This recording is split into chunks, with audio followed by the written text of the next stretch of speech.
诗篇第36篇，上主的奴仆大笔的诗，交予圣乐长。做伫歹人的心底测动，伊眼中无惊上帝。对伊来看，做是伊的夸口。家己想讲上帝袂发现，袂掩护。伊讲的话拢是罪恶甲奸诈。伊无搁再有智慧，嘛无行好的行为。伊伫面床顶还伫计谋罪恶。伊决定要行歹路，毋去杀歹代。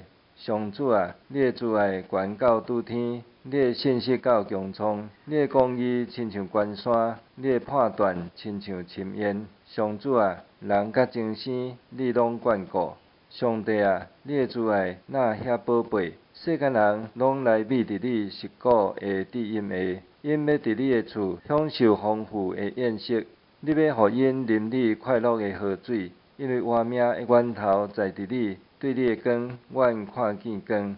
愿你继续施乐慈爱，互捌你的人；施乐公义，互心内正直的人。毋通用阮骄傲的人的骹吞踏我，毋通用阮凶恶的人的手赶着我。你看，做歹的人已经倒落去，因受车倒，袂当搁起来。